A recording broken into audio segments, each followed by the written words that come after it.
Eu acho que existem dois tipos de intuição, assim, que você pode treinar. Que é uma intuição que te leva pro flow, é uma intuição de foco, que é mindfulness meditation, que é essa presença de sensorial, que isso meio que libera espaço na sua cabeça. Pra mim é correr também, quando eu corro não penso em nada. Ah, Uhum. esse tipo de coisa, você está treinando essa mente para focar, você está treinando ela para criar esse vazio e te deixar no flow. Agora, existe um outro treino, que é o meu natural, da intuição, que é o do banho, por exemplo, que eu, no meu caso, pelo menos, que eu tô tão fora da minha cabeça que eu tô tipo, como se fosse num flow mesmo, mas eu nada presente, nada sensorial. Sim. E isso você não treina na meditação. Isso você não treina na maioria das coisas. Assim, eu pensei que não tinha nada ativo que eu poderia fazer para treinar isso, que é uma coisa que acontece naturalmente. Mas, falando com a Natasha e trazendo isso, ela falou que o Jung tinha práticas de imaginação ativa. É, tem. E Napoleão Hill fala disso nos livros dele. então, depois que ela mencionou, que eu falei, é isso que é o diálogo com o diabo, é uma prática de imaginação ativa. Uhum. E daí eu falei, caralho, tipo, o Mastermind seria um pouco disso, mas ele passa a ser um pouco mais de pensamento, não é tão intuitivo, porque são duas pessoas. Mas tem uma. É diferente de visualização. É um negócio meio. ah, É diferente, é diferente. uhum. E aí eu fiquei, caralho, não é que isso daqui é uma das opções que você tem pra praticar isso. Então eu falei, cara, pra mim, isso demanda menos energia do que meditação, por exemplo. Porque é uma coisa que é super natural. Mas eu também quero apostar no meu ponto forte. Então se eu quero desenvolver isso, eu tenho que praticar isso. Mas eu não vou praticar isso na manhã, por exemplo. Vou praticar a meditação de foco, flow, de manhã. E aí liberar o tempo pra eu fazer isso à noite. Por exemplo, journaling. Journaling também tem um pouco disso. Que você tá no meu caso, eu tô voltando da merendeira pra casa, 10, 15 minutos andando, eu já vou recapitulando o dia, já vou fazendo aquilo de tipo, o que foi, o que aconteceu, daí vem uns insights, às vezes vem algumas coisas, isso foi que eu implementei essa semana agora, pra dar um pouco mais de acesso a isso, que não demanda energia, só que me ajuda muito.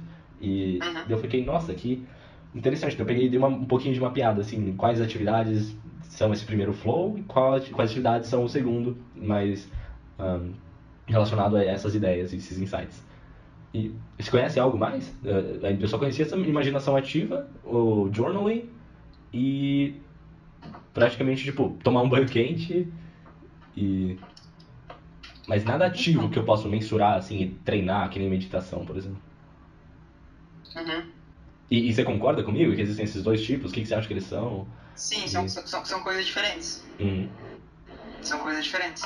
É como se fosse a meditação e esse tipo de prática fosse questão de criar esse espaço vazio, Uhum. criar esse espaço vazio, perceber as coisas. E um outro é como se fosse mais uma coisa mais ativa, sabe? Uhum. Eu vejo como se fosse um passivo e outro ativo, sabe? Uhum. O, tipo, as sessões que eu tenho de expansão por consciência com a Diva, né? Como é que chama o negócio? Psicoterapia. Aham. O, eu acho que é meio isso, na verdade. Então a gente pega e relaxa, entra num estado um pouco de consciência expandida, né? Uhum. Tipo, uma coisa meio que entre os. Você não tá dormindo e você não tá direito acordado, né? Uhum. E daí imagens aparecem e começa uma história. Sim. Psicoterapia? Mas como que? É. Como que você faz? Com alguém te guiando? Fazendo o quê? Não. Diva só guia nas primeiras sessões, assim, Uhum. pra você ensinar, pra ela te ensinar como chegar nesse estado, né? Uhum. Então, basicamente, eu deito na maca, começo a relaxar e tudo mais, coloco a intenção de aprender alguma coisa naquele dia e imagens começam a se formar na mente. Hum. Imagens começam a se formar. E daí você vai seguindo o fluxo das imagens. Começa a Interessante. desenrolar. Eu tenho um diário de todas as sessões. É? Eu posso até te mandar. É tudo muito louco. Tudo muito louco. Cara, isso é muito interessante, porque eu acho que esse tipo de coisa, sim, sei lá, tem alguma coisa ali que me intriga demais, porque é um pouco de lucid dreaming, eu também acho que é isso, e Também seria uma prática disso. então tem algumas coisas, mas eu acho que tipo o Jung só chegou tão longe assim no que ele fez academicamente, porque ele tinha muito dessas práticas também, ele era um INTJ. E isso ajuda para entender ele melhor como ele fez as coisas. Ele tem um livro chamado Livro Vermelho, que tem, tipo, sketches, assim, dos sonhos deles, e, tipo, ilustrações super simbólicas, e descrições detalhadas, e tudo dos sonhos, assim, análise. E, então, tipo, ele praticamente reverenciava aquilo, porque ele levava tão a sério que aquilo lá, tipo, continuava trazendo os insights, e continuava trazendo as coisas que ele iria continuar na pesquisa. Então, ele foi guiado praticamente por aquilo. E aí ele ia lá e pesquisava, e aí tirava as conclusões. Mas eu acho que isso é tão, não sei, é um negócio que vem natural pra mim, então eu quero pegar mais nisso e deixar isso me guiar melhor, entendeu? Uhum. E, Pra ter essa facilidade natural, né? uhum. Então, daí eu fiquei pensando nessas coisas. Então eu vou dar uma olhada também em psicoterapia e hipnose. O que você acha? Você já fez? Já testou? Conhece? Nunca? Por... Eu nunca fiz, nunca testei. Na verdade, eu não sei se eu gosto muito da ideia de hipnose, na real. Ah, por quê? É, do tipo... Tem o consciente e o inconsciente, né? Uhum. Os 10%, 90%. Uhum. E quando a gente faz essas práticas de expansão de consciência, a gente basicamente utiliza os nossos... tenta atingir esse 90% nosso, né? Uhum. Tipo, a meditação vai para aí, o sonho vai para esse 90%, e etc e tudo mais. E é um mundo que a gente pouco compreende, né? Porque a gente não tem muita consciência dele. Uhum. Daí o que acontece na hipnose? Você vai lá e você tem uma pessoa... você tá abrindo seus 90%, Uhum. só que quem tá programando os 90% é uma pessoa nos seus 10%. Tá. Uhum. Entendeu? É tipo, é isso que não... Porque a nossa visão dos 10% é muito limitada. Uhum. E eu deixar o guia dos 90% nesses 10% limitado, eu não gosto dessa ideia. Eu não acho interessante. Que, genericamente falando assim também, me parece algo repreensível.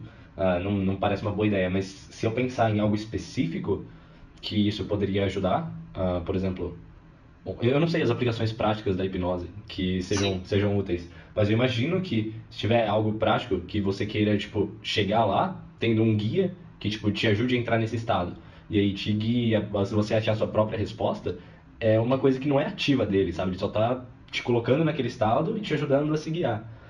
E, e aí eu acho que faz sentido. Nesse E sentido, talvez. Talvez sim. essa semana dei umas pesquisadas assim, tipo, à noite, nesse tipo de coisa, só pra ver quais seriam as opções possíveis e tal. Então, a hipnose veio como uma possibilidade, eu ainda não conheço tanto, Sim. mas eu acho que é uma coisa a se explorar, porque eu não conhecia nada, assim, não sabia se era real, se não era, se como que funcionava, qual que era a intenção, etc. E daí eu falei, interessante, tipo, existe e funciona, agora tem que saber como usar isso a meu favor, né? Exato, é. Por exemplo, a gente faz auto-hipnose o tempo todo, né? Estados de auto-hipnose. Uhum. A gente faz o tempo todo. A própria PNL tem muito disso, né? Uhum. Mas em que sentido? Porque no PNL tem a mudança do seu linguajar para você sentir de uma maneira que vai te ajudar. Uhum. Mas como que isso te coloca num estado de transe? Eu não acho que coloque.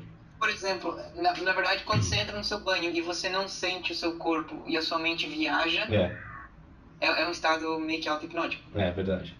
Você tá entrando num estado meio auto-hipnótico. Você se auto-hipnotiza. Você, tipo, já tem todo o gatilho pronto ali. Uhum, Já tem todo o gatilho pronto. é verdade. Porque a coisa que eu gosto, por exemplo, as práticas como meditação e tudo mais, é o elemento da consciência, na verdade, né? Uhum, Você ter cada vez menos reatividade. uhum, Consciência de tudo que é seu, consciência de todos os seus padrões e tudo mais. uhum, Pra você desfazer os padrões, desfazer tudo. uhum. E não substituir padrão por outro padrão, entendeu? Aham, é verdade. Tipo, uma coisa acontece comigo e eu fico estressado. Não quero ficar estressado, eu quero ficar calmo. Uhum, Daí, tipo, trocar esse padrão acontece comigo e eu fico calmo. Não, eu não quero isso, eu não quero reatividade desse jeito.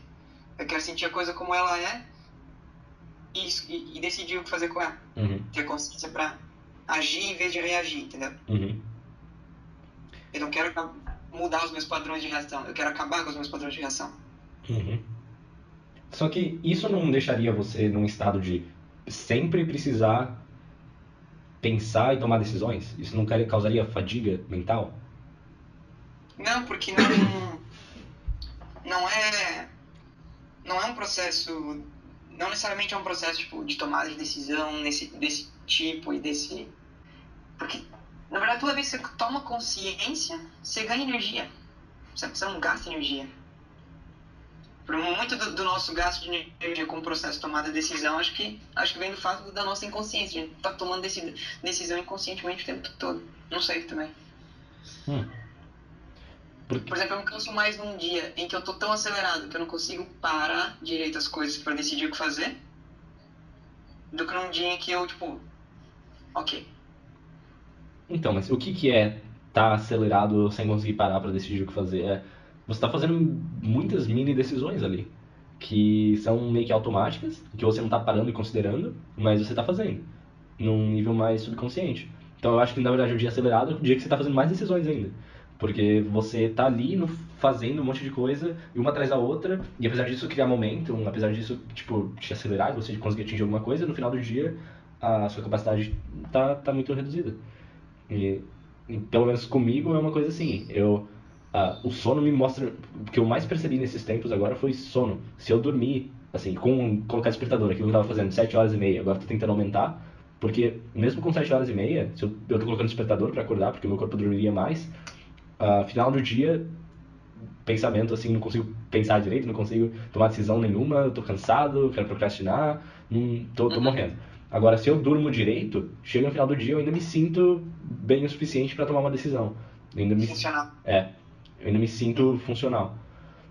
E aí, isso tanto quanto... E o que eu achei que seria diferente essa semana, por ser um trabalho um pouco mais manual, e eu não precisar pensar tanto, eu estaria com mais energia no final do dia. Acabou não sendo, não sendo. Foi... Não necessariamente, Não E... necessariamente. Eu vi isso no MP também. É? Não necessariamente por ser um trabalho, às vezes, mais manual. Embora o trabalho mais manual do MP também seja um pouco intelectual, né? Mas Uhum. não existe um trabalho que é tipo só Ctrl-C, Ctrl-V, mas... Uhum. Mas mesmo assim... Então, eu acho que isso é uma coisa para se pensar.